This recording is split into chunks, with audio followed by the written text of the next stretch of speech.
Good morning to all students. आइए class seven का दीपिका व्याकरण का सेकंड लेसन वर्ण विचार फोनोलॉजी पढ़ते हैं। हम भाषा के माध्यम से अपने भावों को प्रकट करने के लिए मुंह से कुछ ध्वनियों का प्रयोग करते हैं। क्या करते हैं? हम भाषा के माध्यम से अपने भावों को प्रकट करने के लिए मुंह से कुछ ध्वनियों का प्रयोग करते हैं। इन ध्वनियों को लिखने के लिए कुछ चिन्ह निश्चित किए गए हैं जो वर्ण कहलाते हैं। जैसे अ, फ, न, क, आ, ब आदि। अब परिभाषा देख लीजिए, डिफिनेशन वर्ण का।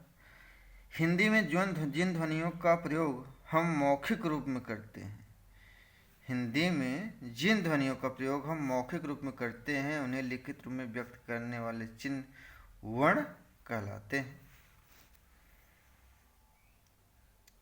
वर्णमाला ये देखते हैं। वर्णों के व्यवस्थित समूह को वर्णमाला कहते हैं। वर्णों के व्यवस्थित समूह को वर्णमाला कहते हैं। वर्णमाला का शाब्दिक अर्थ है वर्ण प्लस माला, अर्थात वर्णों की लड़ी या माला। वर्णों की लड़ी या माला। हिंदी वर्णमाला में कुल 48 वर्ण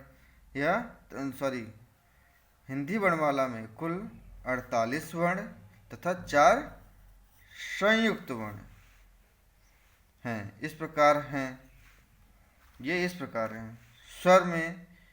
स्वर जो होते हैं आपके 11 अ, आ, ई, उ, री, ए, ओ प्रकार से 11 स्वर हो जाते हैं आपके।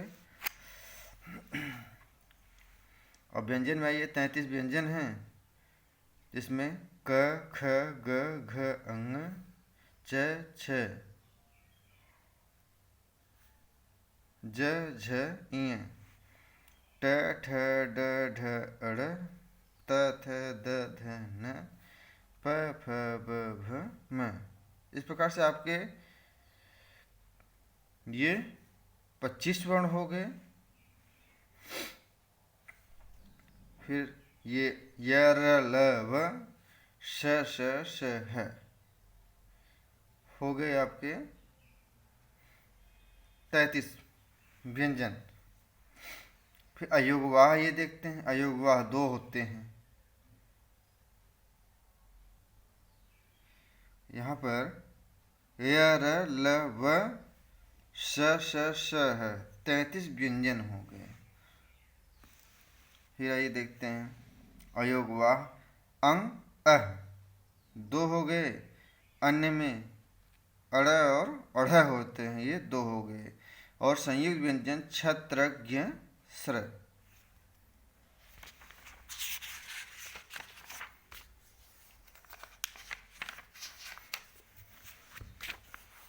वर्ण की विशेषताएं। वर्ण की निम्नलिखित विशेषताएं हैं। वर्ण भाषा की सबसे छोटी इकाई है। वर्ण भाषा की सबसे छोटी इकाई है। वर्ण के टुकड़े नहीं किए जा सकते। वर्ण के टुकड़े नहीं किए जा सकते। भाषा के प्रत्येक शब्द का निर्माण वर्ण से होता है। भाषा के प्रत्येक शब्द का निर्माण वर्ण से होता है। वर्ण भाषा का मूलाधार है। यदि वर्ण न हो तो भाषा का कोई रूप न होगा। अब वर्णों को भेद 2 प्रकार से है, स्वर और व्यंजन। स्वर देखते हैं। जिन वर्णों का उच्चारण स्वतंत्र रूप से बिना किसी अन्य वर्ण की सहायता से के होता है वे स्वर कहलाते हैं। स्वर के कौन से होते हैं? जिन वर्णों का उच्चारण स्वतंत्र रूप से बिना किसी अन्य वर्ण की सहायता के होता है वे स्वर कहलाते हैं। हिंदी वर्णमाला में 11 स्वर हैं। अ, आ, ई, उ, री, ए, ओ 11 स्वर हो गए आपके। स्वरों के 3 भेद। आइए, ह्रस्व, दीर्घ, प्लुत। अब यहाँ पर ह्रस्व स्वर वे स्वर जिनके उच्चारण में कम समय लगता है तथा श्वास मुख से झटके से बाहर निकलती है, उन्हें ह्रस्व स्वर कहते हैं। ये 4 होते हैं। अ, ई, री, उ। अ, री, ई, उ ये ह्रस्व स्वर हैं। इन्हें मूल स्वर भी कहते हैं।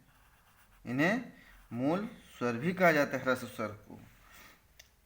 दीर्घ स्वर वे स्वर जिनके उच्चारण में ह्रस्व स्वर की तुलना में दुगुना समय लगता है, वे दीर्घ स्वर कहलाते हैं। हिंदी में ये स्वर 7 हैं।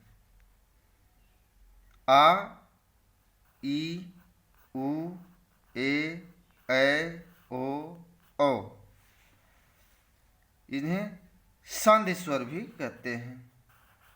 दीर्घ स्वर को संधि स्वर भी कहा जाता है। प्लुत स्वर वे स्वर जिनके उच्चारण में दीर्घ स्वर से भी ज़्यादा समय लगता है, वे स्वर जिनके उच्चारण में दीर्घ स्वर से भी ज़्यादा समय लगता है प्लुत स्वर कहलाते हैं। हिंदी में ओम एकमात्र ऐसा स्वर है।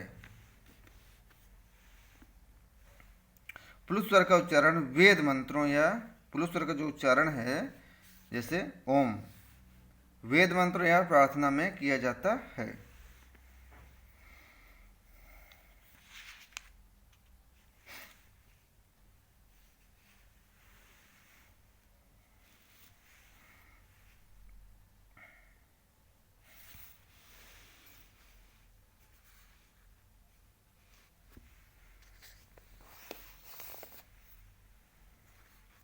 आइए व्यंजन देखते हैं।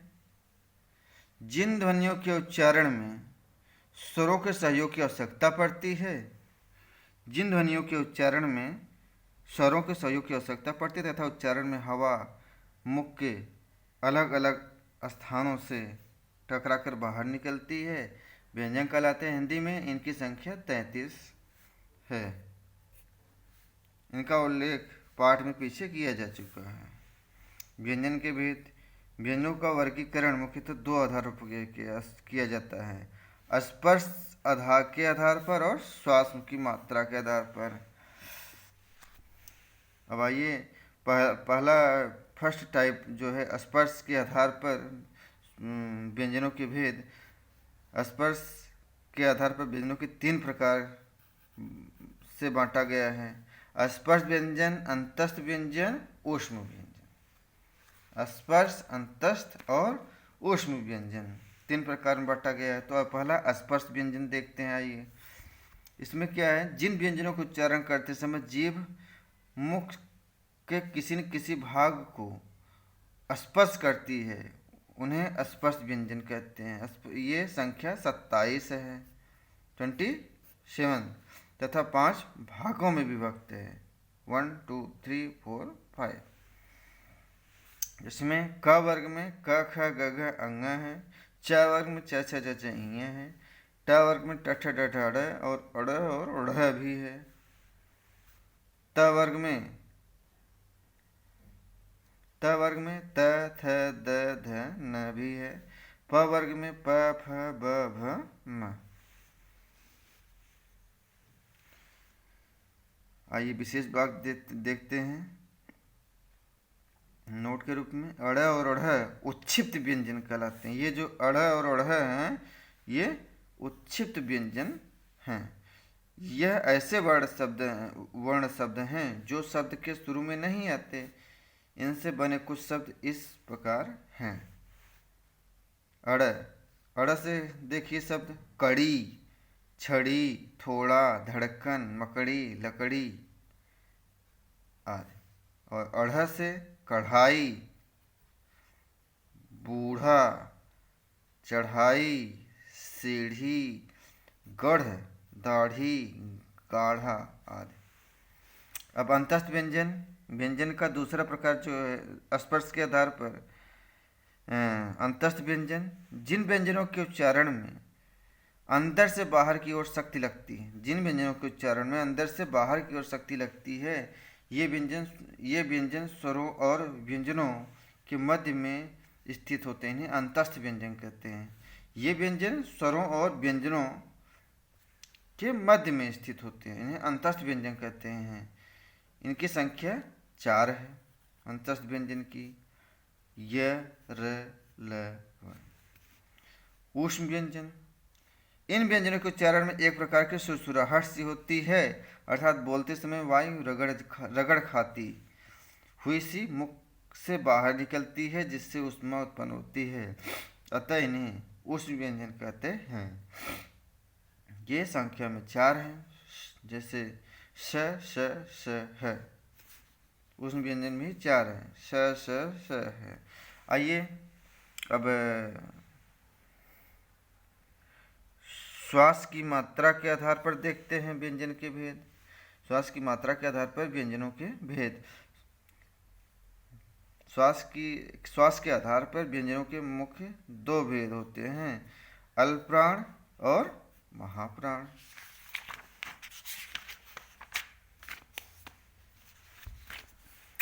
अल्पप्राण आइए देखते हैं। जिन व्यंजनों का उच्चारण करते समय अल्पप्राण आइए देखते हैं। जिन व्यंजनों का उच्चारण करते समय श्वास वायु की मात्रा कम और कमजोर होकर बाहर निकलती, उन्हें अल्पप्राण कहते हैं। प्रत्येक वर्ग का पहला, तीसरा, पांचवा व्यंजन और अंतस्थ और ऊष्म व्यंजन ह को छोड़कर अल्पप्राण व्यंजन कहलाते हैं। आइए देखते हैं फिर से अल्पप्राण व्यंजन कौन कौन से वर्ण हैं। प्रत्येक वर्ग का पहला, तीसरा, पांचवा प्लस अंतस्थ व्यंजन प्लस ऊष्म व्यंजन, जिसमें है नहीं लिया जाएगा, ये अल्पप्राण व्यंजन कहलाते हैं। जैसे क वर्ग में क ग अंग, पहला, तीसरा, पांचवा। च वर्ग में च छ ज ज इ, पहला, तीसरा, पांचवा। ट वर्ग में ट ड अड़, पहला, तीसरा, उच्छिप्त व्यंजन और पांचवा। त वर्ग में त द न, पहला, तीसरा, पांचवा। प वर्ग में प ब म, पहला, तीसरा, चौथा, पांचवा। अंतस्थ में य र ल व, पहला, दूसरा, तीसरा, चौथा। ये चारों लिए जाएंगे अंतस्थ। ऊष्म में श श श, सिर्फ 3 ही लिए जाएंगे, ह को छोड़ दिया जाएगा। तो इस प्रकार से आपके अल्पप्राण हो गए। अब आइए महाप्राण देखते हैं।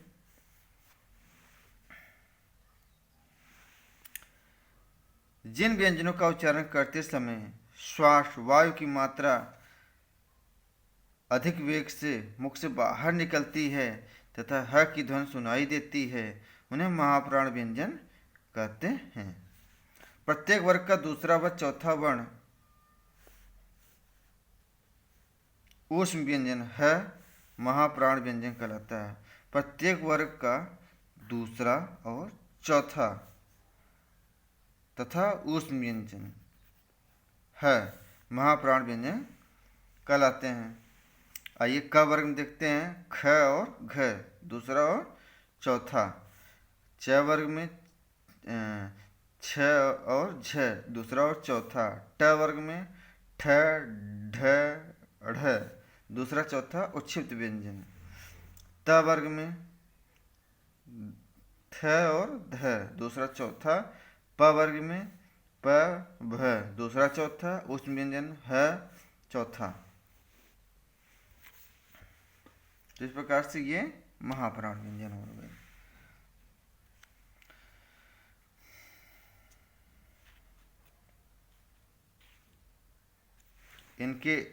इनके अतिरिक्त हिंदी वर्णमाला में अन्य व्यंजनों और स्वरों को भी स्थान दिया गया। ये हैं,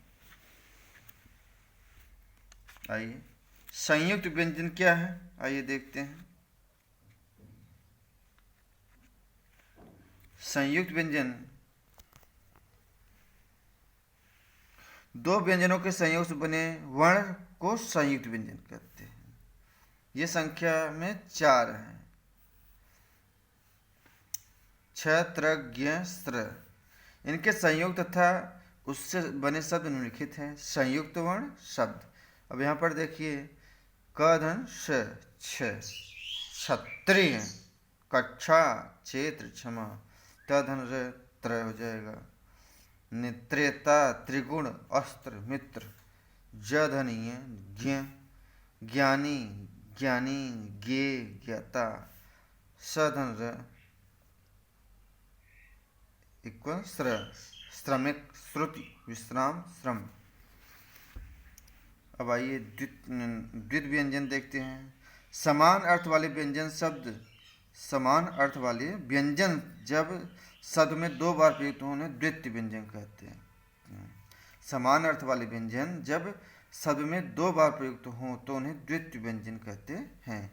इन व्यंजनों में पहला शब्द व्यंजन रहित होता है, पहला शब्द व्यंजन रहित होता है, जैसे डिब्बा। अब यहाँ पर ब और ब धन ब है तो ये ब यहाँ पर हलंत लगने से आधा हो जाता है। डिब्बा, बल्ला, ल धन ल, सज्जन, ये आधा ज है, ये यहाँ पर पूर्ण हो जाता है, तो दोनों मिल करके द्वितीय व्यंजन हो जाते हैं। आगत स्वर, कुछ स्वर अन्य भाषाओं जैसे अंग्रेजी, अरबी, फारसी, उर्दू से आकर हिंदी भाषा में मिल गए हैं, इन्हें आगत स्वर कहते हैं, जैसे अ, ज, फ, ख आदि। अर्थभेद होने के कारण अर्थभेद होने के कारण इनका हिंदी भाषा में प्रयोग किया जाने लगा है। इन वर्णों से बने शब्द इस प्रकार हैं। कॉफी पर्याप्त, फ है, काफी पेय पदार्थ, फन सांप, लेकिन यहाँ पर नुक्ता ये बिंदी लग जाता है, उसके फन एक कला। फूल पुष्प हो जाता है, फूल यहाँ पर बिंदी लग जाता है तो ये मूर्ख हो जाता है। जरा बुढ़ापा, जरा का अर्थ होता है बुढ़ापा, लेकिन जरा ये यहाँ पर एक बिंदी लग जाती है, इसके कारण जरा थोड़ा। गज हाथी, लेकिन यह गज ये बिंदी लगने के नाते नाप हो जाता है। खुदा खोदा हुआ, खुदा ईश्वर, यहाँ पर एक बिंदी लगने के नाते जो जिसको नुक्ता बोला जाता है इसके नाते ये ईश्वर हो जाएगा। अब आइए अयोगवा देखते हैं। अयोगवा ऐसे वर्ण होते हैं जो न ही व्यंजनों की मेल से बनते हैं न स्वरों की मेल से। अयोगवा तीन रूप में होते हैं। अनुस्वार, अनुनासिक, विसर्ग। अनुस्वार शब्द के ऊपर एक बिंदी रहती है। अनुनासिक में शब्द के ऊपर चंद्र बिंदु होता है। विसर्ग शब्द के आगे दो बिंदी होता है। इस प्रकार से बना होता है। अनुस्वार आइए देखते हैं। शब्द के ऊपर एक बिंदी। जब किसी वर्ण का उच्चारण करते समय वायु केवल नाक से ही निकलती है तथा वर्ण लिखते समय शब्द पर बिंदु,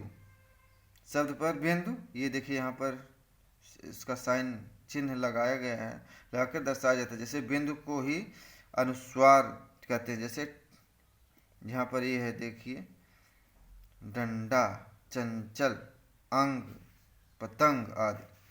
अनुनासिक वर्ण देखते हैं।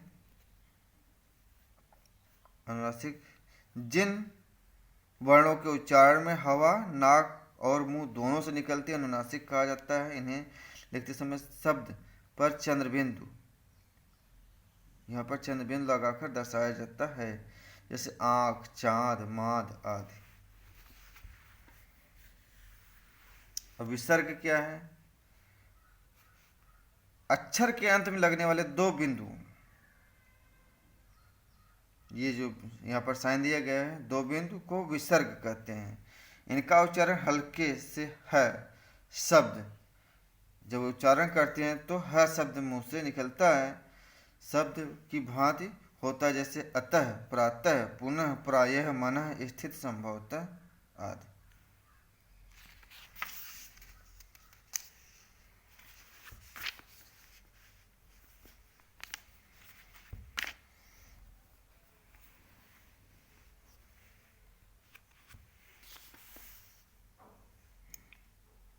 अनुस्वार वर्ण।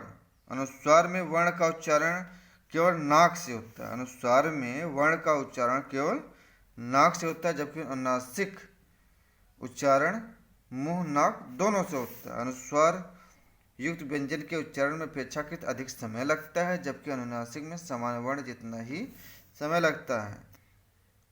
अनुस्वार व अनुनासिक के प्रयोग से शब्द के अर्थ में भी परिवर्तन हो जाता है। जैसे हंस एक पक्षी है, लेकिन यहाँ पर हंस हंसना क्रिया हो जाता है। रंग नीला लाल, लेकिन रंगना क्रिया है। अब आइए देते हैं द्वित्व और संयुक्त व्यंजन में अंतर। जब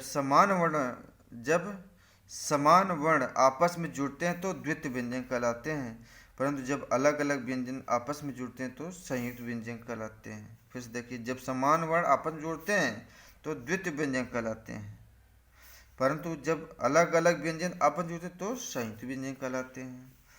यहाँ पर देखिए द्वित्व व्यंजन और संयुक्त व्यंजन। यहाँ पर समान शब्द हैं, सच्चा ये संयुक्त व्यंजन है। मक्खी अलग अलग शब्द हैं।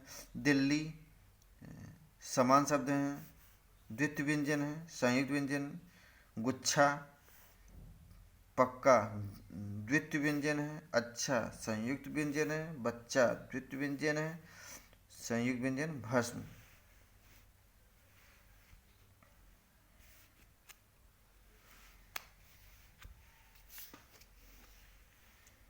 आइए ध्वनियों का उच्चारण स्थान। ध्वनियों के उच्चारण स्थान में क्या है? जिस ध्वनि वर्ण के उच्चारण में मुख के जिस भाग पर विशेष बल दिया जाता है, जिस ध्वनि वर्ण के उच्चारण में मुख के जिस भाग पर विशेष बल दिया जाता है उसे उस ध्वनि का वर्ण का उच्चारण स्थान कहते हैं। जैसे उच्चारण स्थान नाम दिया गया है, क्रम संख्या वर्ण ध्वनि। आइए नंबर 1 पर क्या है? उच्चारण स्थान भी है और कंठ है और कंठ भी दिया गया है। जैसे आ क ख ग घ अंग ह और विसर्ग ये दो बिंदी ये कंठ से बोले जाते हैं, इन्हें कंठ बोला जाता है। ई च छ ज झ य श ये जो हैं तालु से बोले जाते हैं, तो उच्चारण स्थान तालु से होता है, इसलिए ताले भी बोले जाते हैं। आइए तीसरे नंबर पर री ट ठ ड ढ अड़ अड़ अढ़ श र ये मूर्धा हैं, मूर्धन्य बोले जाते हैं। और यहाँ पर त थ द ध न ल स ये दंत है, दंत बोले जाते हैं।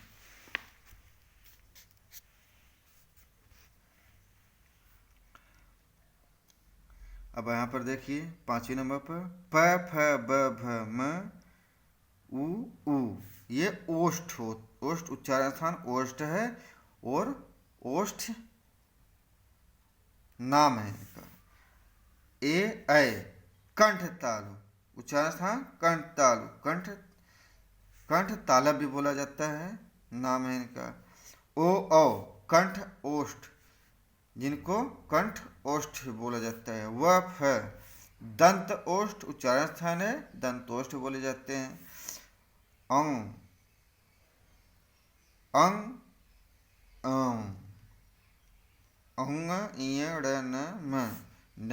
नासिका उच्चारण स्थान नासिका से इनका होता है, नासिक्य। अब यहाँ पर आई महत्वपूर्ण तथ्य। हिंदी वर्णमाला में कुल 48 वर्ण हैं। उच्चारण के आधार पर वर्णों के दो भेद हैं, स्वर व्यंजन। जिन वर्णों का उच्चारण स्वतंत्र रूप से बिना किसी अन्य वर्ण की सहायता से किया जाता है वे स्वर कहलाते हैं। वे स्वर जिनके उच्चारण में कम समय लगता है उन्हें स्वर कहते हैं। जिन वर्णों का उच्चारण स्वरों की सहायता से होता है उन्हें व्यंजन कहते हैं। अढ़ और अढ़ उच्छेद व्यंजन कहलाते हैं। हिंदी भाषा में 4 संयुक्त वर्ण हैं, छत्रज्ञ स्र। समान अर्थ वाले व्यंजन जब शब्द में 2 बार प्रयुक्त होने द्वित्व व्यंजन कहते हैं। समान अर्थ वाले व्यंजन जब शब्द में 2 बार प्रयुक्त हो तो उन्हें द्वित्व व्यंजन कहते हैं। आगत स्वर हिंदी भाषा में अन्य भाषाओं से आए स्वर हैं। अयोग्य व ऐसे वर्ण हैं जो न तो स्वरों के मेल से बने हैं न ही व्यंजनों के मेल से। तो बच्चों आज का क्लास यहीं पर समाप्त होता है, अगले क्लास में